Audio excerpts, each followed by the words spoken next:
ಓಂ ಗುರುಭ್ಯೋ ನಮಃ. ನನ್ನ ಪರಮ ಪೂಜ್ಯ ಗುರುಗಳಾದ ಶಿವಂ ಗುರುಗಳಿಗೆ ನಾನು ನಮಸ್ಕರಿಸುತ್ತಾ ನನ್ನ ಈ ದಿನದ ಜಾತಕ ವಿಶ್ಲೇಷಣೆಯನ್ನ ನಾನು ಪ್ರಾರಂಭಿಸುತ್ತಾ ಇದ್ದೇನೆ. ಇವತ್ತಿನ ವಿಷಯ ಅಂದ್ರೆ ಪಾಸ್ಟ್ ಅನ್ನೋದು ಡಿಲೀಟ್ ಅಂತ ಹೇಳಿ, ಪಾಸ್ಟ್ ಅನ್ನ ಡಿಲೀಟ್ ಮಾಡ್ಬೇಕು ಅಂತ ಹೇಳಿ. ಪಾಸ್ಟ್ ಅನ್ನೋದು ತುಂಬಾ ಒಂದು ಸಣ್ಣ ಪದ ಆದ್ರೂ ಅದು ವ್ಯಕ್ತಿಯನ್ನ ಭಾವನಾತ್ಮಕವಾಗಿ ತುಂಬಾ ಕೆಳಗೆ ತಂದಿಡುತ್ತೆ. ಬಟ್ ಪಾಸ್ಟ್ ಯಾವಾಗ್ಲೂ ನೆನಪಿಟ್ಕೊಂಡು ಹೋಗೋದ್ರಿಂದ ಯಾವುದೇ ಜೀವನದ ಗುರಿಗಳನ್ನ ಸಾಧಿಸಿಕೆ ಆಗೋದಿಲ್ಲ. ಪಾಸ್ಟ್ ಅನ್ನ ನಾವು ಅತಿಯಾಗಿ ನೆನಪು ಮಾಡ್ಕೊಳೋದ್ರಿಂದ ನಾವು ಪ್ರೆಸೆಂಟ್ ನಲ್ಲಿ ಸಹ ಸರಿಯಾಗಿ ಜೀವನ ಮಾಡ್ಲಿಕ್ಕೆ ಸಾಧ್ಯ ಇಲ್ಲ, ಮತ್ತು ಯಾವುದೇ ರೀತಿಯಾಗಿ ಫ್ಯೂಚರ್ ಬಗ್ಗೆ ನಾವು ಯೋಚನೆ ಮಾಡ್ಲಿಕ್ಕೂ ಸಹ ಸಾಧ್ಯ ಇಲ್ಲ ಅಂತ ಹೇಳ್ಬೋದು. ಯಾವತ್ತಾದ್ರೂ ನಾವು ಪಾಸ್ಟಿನ ಬಗ್ಗೆ ನೆನಪು ಮಾಡ್ಕೊಳ್ತಾ ಇದೀವಿ ಅಂದ್ರೆ ಅದು ನಮ್ಮ ನಾವು ಮುಂದೆ ಹೋಗ್ತಾ ಇದೀವಲ್ಲ ಅದರಿಂದ ಒಂದ್ ಹೆಜ್ಜೆ ಹಿಂದೆ ಬಂದ್ವಿ ಅಂತ ಹೇಳಿ ನಾವು ತಿಳ್ಕೊಬಹುದು. ಪಾಸ್ಟ್ ಅನ್ನೋದು ತುಂಬಾ ಒಂದು ಲೈಫ್ ನಲ್ಲಿ ಇರುವಂತ ಒಂದು ಲೈಫಿಗೆ ಬೇಡದಾಗಿರುವಂತ ಒಂದು ಕೆಟ್ಟ ಪದನೆ ಅಂತಾನೆ ಹೇಳ್ಬೋದು. ಇವತ್ತು ಜಾತಕ ವಿಶ್ಲೇಷಣೆಯನ್ನ ಮಾಡೋಣ ಪಾಸ್ಟ್ ಪ್ರೆಸೆಂಟ್ ಫ್ಯೂಚರ್ ಬಗ್ಗೆ. ನನ್ನ ಮೊದಲನೇ ಜಾತಕ ಪಾರ್ತ್. ಇದು ಒಂದು ವಿದ್ಯಾರ್ಥಿಯ ಜಾತಕ ಅಂತ ಹೇಳ್ಬೋದು. ನಾವ್ ಯಾವಾಗೂ ಪಾಸ್ಟ್ ಬಗ್ಗೆ ನೋಡ್ಬೇಕು ಅಂದಾಗ ಫಸ್ಟ್ ನಾವು ಮೇಷರಾಶಿ, ಕಟಕ ರಾಶಿ, ತುಲಾ ರಾಶಿ ಮತ್ತು ಮಕರ ರಾಶಿಯಲ್ಲಿ ಎಷ್ಟು ಗ್ರಹಗಳು ಇದಾವೆ ಮತ್ತು ಇದರಲ್ಲಿ ಚಂದ್ರ ಮತ್ತು ಸ್ಯಾಟರ್ನ್ ಇದಾರ ಅಂತ ನೋಡ್ಕೊಂಡು ನಾವು ಅವ್ರ ಪಾಸ್ಟ್ ಬಗ್ಗೆ ಥಿಂಕ್ ಮಾಡ್ತಾರೋ ಇಲ್ಲ ಅಂತ ತಿಳ್ಕೊಳ್ತೀವಿ. ಹಾಗೇನೆ ಈ ಜಾತಕವನ್ನ ನೋಡಿದಾಗ ಇದರಲ್ಲಿ ಚಂದ್ರ ಮತ್ತು ಸ್ಯಾಟರ್ನ್ ಶನಿ ಗ್ರಹರು ಇದ್ರಲ್ಲಿ ಇಲ್ಲ, ಆದ್ರೂ ಸಹ ಇದರಲ್ಲಿ 4 ಗ್ರಹಗಳು ಇದ್ರಲ್ಲಿ 4 ಅಂದ್ರೆ ಮೇಷ ಕಟಕದಲ್ಲಿ ರಾಹು ಇದ್ದಾನೆ, ತುಲಾದಲ್ಲಿ ಮಾರ್ಸ್ ಮತ್ತು ಜುಪಿಟರ್ ಇದ್ದಾರೆ ಮತ್ತು ಕಟಕದಲ್ಲಿ ಕೇತು ಇದ್ದಾರೆ. 4 ಗ್ರಹಗಳು ಇದ್ದಾರೆ. ಇದರಿಂದ ಅನ್ಕೋಬಹುದು ನಾವು ಈ ವಿದ್ಯಾರ್ಥಿ ಅಥವಾ ಈ ಒಂದು ಹುಡುಗನ ಜಾತಕ ಆಗಿರೋದ್ರಿಂದ ಈ ಹುಡುಗ ತುಂಬಾ ಪಾಸ್ಟ್ ಬಗ್ಗೆ ಥಿಂಕ್ ಮಾಡ್ತಾನೆ ಅಂತ ಹೇಳ್ಬೋದು. ಹಾಗೆ ನಾವು ಪ್ರೆಸೆಂಟಿನ ಬಗ್ಗೆ ನೋಡಿದ್ರೆ ಇದರಲ್ಲಿ 3 ಗ್ರಹಗಳು ಪ್ರೆಸೆಂಟ್ ಇದಾವೆ. ಇದರಲ್ಲಿ ರುಚಿಕದಲ್ಲಿ ವೀನಸ್ ಮತ್ತು ಸನ್ ಇದ್ದಾನೆ ಮತ್ತು ಸಿಂಹದಲ್ಲಿ ಮೂನ್ ಇದ್ದಾರೆ.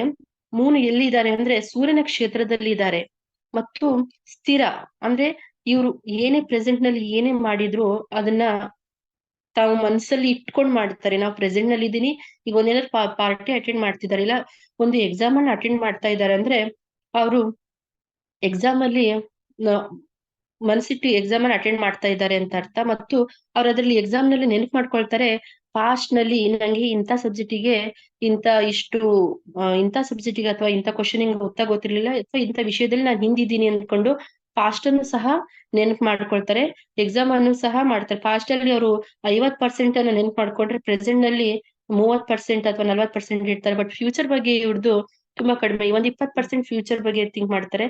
ಎಕ್ಸಾಮ್ ಅಲ್ಲಿ ಕೂತಿದ್ದಾರೆ, ಎಕ್ಸಾಮ್ ಕೊಡ್ತಾ ಇದ್ದಾರೆ ಮತ್ತು ಎಕ್ಸಾಮ್ ಅಲ್ಲಿ ಮನಸ್ಸಿಟ್ಟು ಮಾಡ್ತಾ ಇದ್ದಾರೆ, ಅದ್ರಲ್ಲೂ ಪಾಸ್ಟ್ ನೆನ್ಸ್ಕೊಳ್ತಾ ಇದ್ದಾರೆ. ನಾ ಇಂಥ ಸಬ್ಜೆಕ್ಟ್ ನಲ್ಲಿ ಇಷ್ಟು ಮಾರ್ಕ್ಸ್ ಬಂದಿರ್ಲಿಲ್ಲ ಹಾಗೆ ಹೀಗೆ ಅಂತ ಜಾಸ್ತಿ ಪಾಸ್ಟ್ ನೆನ್ಸ್ಕೊಳ್ತಾ ಇದ್ದಾರೆ.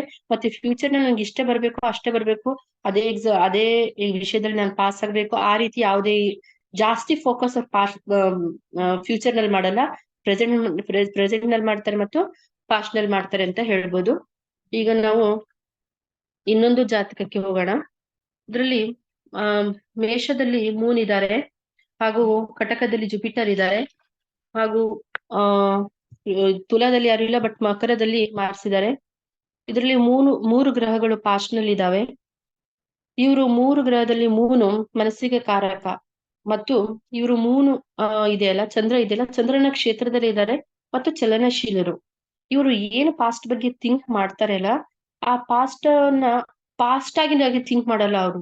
ಅಂದ್ರೆ ಪಾಸ್ಟ್ ನಲ್ಲೂ ಸಹ ಚೇಂಜಸ್ ಮಾಡ್ಲಿಕ್ಕೆ ಟ್ರೈ ಮಾಡ್ತಾರೆ. ಯಾಕಂದ್ರೆ ಮೂನ್ ಮನಸ್ಸಿಗೆ ಕಾರಕ ಇರೋದ್ರಿಂದ ಚೇಂಜಸ್ ಮಾಡ್ಲಿಕ್ಕೆ ಚೇಂಜಸ್ ಮಾಡ್ತಾರೆ ಮತ್ತು ಅವ್ರ ಪಾಸ್ಟ್ ನಲ್ಲಿ ಸ್ಥಿರತೆಯನ್ನು ಇಟ್ಕೊಂಡು ಅವರು ಚೇಂಜಸ್ ಅನ್ನು ಮಾಡಲ್ಲ. ಹೇಗೆ ಅಂದ್ರೆ ಉದಾಹರಣೆಗೆ ಹೇಳ್ಬೇಕು ಅಂದ್ರೆ ಇವ್ರು ಸ್ಕೂಲಿಗೆ ಹೋಗಿಲ್ಲ ಒಂದಿನ, ಆವತ್ತು ಆ ಸ್ಕೂಲ್ ನಲ್ಲಿ ಯಾರ್ದೋ ಬೇರೆ ಅವ್ರದೆಲ್ಲ ಫ್ರೆಂಡ್ಸ್ ಇಂದ ಸ್ವಲ್ಪ ಜಗಳ ಆಯ್ತು. ಇದು ಹೆಡ್ ಮಾಸ್ಟರ್ ಅವರಿಗೂ ಹೋಯ್ತು, ಪೇರೆಂಟ್ಸ್ ಬಂದ್ರು, ಇದೆಲ್ಲ ದೊಡ್ಡ ಕಂಪ್ಲೇಂಟ್ ಆಯ್ತು. ಬಟ್ ಇವ್ರು ಆ ದಿನ ಸ್ಕೂಲಿಗೆ ಹೋಗಿರ್ಲಿಲ್ಲ ಅಂದ್ರೆ ಮಾರನೇ ದಿನ ಬಂದು ಇವ್ರು ಫ್ರೆಂಡ್ಸ್ ಹೇಳಿದಾಗ ಇವ್ರ ಫ್ರೆಂಡ್ಸ್ ಜೊತೆ ಕುತ್ಕೊಂಡು ಹೌದಾ ಹೀಗೆಲ್ಲ ಆಯ್ತಾ, ಅರೆ ನಾನ್ ಇರ್ಬೇಕಿತ್ತು, ನಾನ್ ಬಿಡಲ್ಲ ಇತ್ತು, ಅವ್ರಿಗೆ ಹೊಡೆಯುತ್ತಿದ್ದೆ ಹಾಗೆ ಹೀಗೆ ಅಂತ ಹೇಳಿ ಇವ್ರು ಅದನ್ನ ಪಾಸ್ಟ್ ಹಿಂಗಾಯ್ತಾ ಅನ್ಕೊಂಡು ಸುಮ್ನೆ ಕೇಳಿ ಬಿಡೋದಿಲ್ಲ, ಅದನ್ನ ಚೇಂಜ್ ಮಾಡಿ ಮಾತಾಡೋದಂತ ಗುಣ ಇರುತ್ತೆ. ಮತ್ತೆ ಇವರು ಚೇಂಜ್ ಮಾಡಿ ಮಾತಾಡ್ತಾರೆ ಮತ್ತು ಪ್ರೆಸೆಂಟ್ ನಲ್ಲಿ ತುಂಬಾ ಇರ್ತಾರೆ. ಯಾಕಂದ್ರೆ ಪ್ರೆಸೆಂಟ್ ನಲ್ಲಿ 4 ಗ್ರಹಗಳಿದಾವೆ, ಅದಕ್ಕೋಸ್ಕರ ಇವರು ಪ್ರೆಸೆಂಟ್ ನಲ್ಲಿ ತುಂಬಾ ಇರ್ತಾರೆ ಅಂತ ಹೇಳ್ಬೋದು. ಪಾಸ್ಟ್ ನಲ್ಲಿ 3 ಗ್ರಹ ಇದೆ, ಫ್ಯೂಚರ್ ನಲ್ಲಿ 2 ಗ್ರಹಗಳಿದಾವೆ. ಫ್ಯೂಚರ್ ನಲ್ಲಿ 2 ಗ್ರಹಗಳಿರೋದ್ರಿಂದ ಫ್ಯೂಚರ್ ಬಗ್ಗೆ ಅವರು ಕಡಿಮೆ ಥಿಂಕ್ ಮಾಡ್ತಾರೆ. ಪ್ರೆಸೆಂಟ್ ಗೆ ಜಾಸ್ತಿ ಇಂಪಾರ್ಟೆನ್ಸ್ ಕೊಡ್ತಾರೆ. ಈಗ ಏನಿದೆ ಅದಕ್ಕೆ ಜಾಸ್ತಿ ಇಂಪಾರ್ಟೆನ್ಸ್ ಕೊಡ್ತಾರೆ.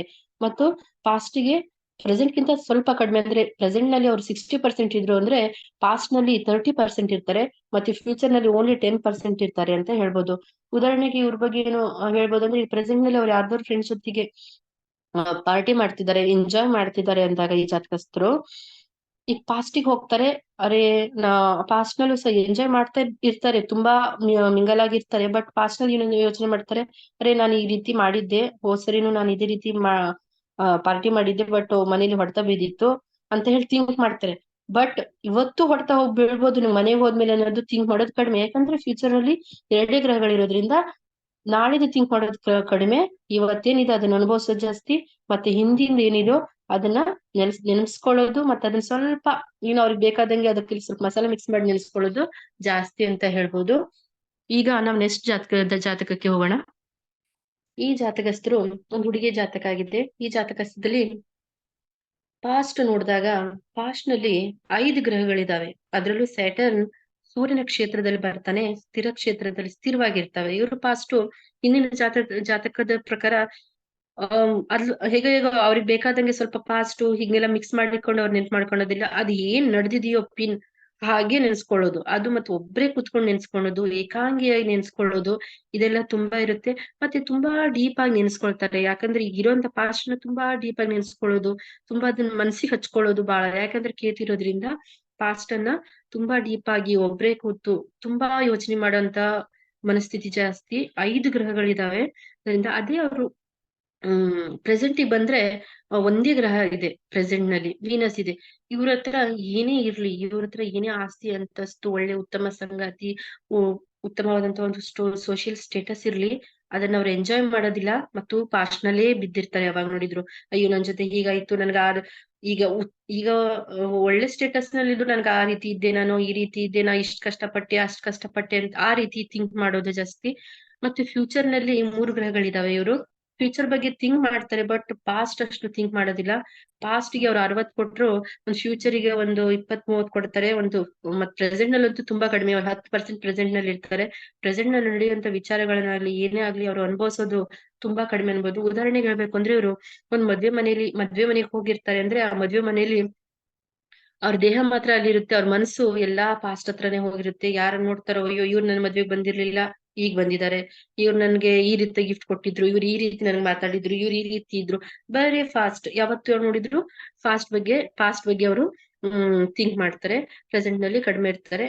ಮತ್ತೆ ಫ್ಯೂಚರ್ ಬಗ್ಗೆ ಥಿಂಕ್ ಮಾಡ್ತಾರೆ ಅಂದ್ರೆ, ನಾನು ಮುಂದೆ ಹೋಗೋದಿಲ್ಲ ಅವ್ರ ಮದ್ವೆಗೆ, ಈ ರೀತಿ ಆ ರೀತಿ. ಫ್ಯೂಚರ್ ಬಗ್ಗೆ ಸ್ವಲ್ಪ ಕಡಿಮೆ ಥಿಂಕ್ ಮಾಡ್ತಾರೆ ಅಂತ ಹೇಳ್ಬೋದು. ಪಾಸ್ಟ್ ನಲ್ಲಿ ತುಂಬಾ ಇರ್ತಾರೆ ಅಂತ ಹೇಳ್ಬೋದು ಈ ಜಾತಕ ಪ್ರಕಾರ. ಇಷ್ಟು ಹೇಳಲು ನನಗೆ ಅವಕಾಶ ಕೊಟ್ಟಂತ ಶಿವಂ ಗುರುಕುಲದ ತಂಡದವರಿಗೂ ಮತ್ತು ಶಿವಂ ಗುರುಗಳಿಗೂ ವಂದಿಸುತ್ತಾ ಈ ಜಾತಕ ವಿಶ್ಲೇಷಣೆಯನ್ನ ಇಲ್ಲಿಗೆ ಮುಗಿಸ್ತಾ ಇದ್ದೀನಿ. Thank you.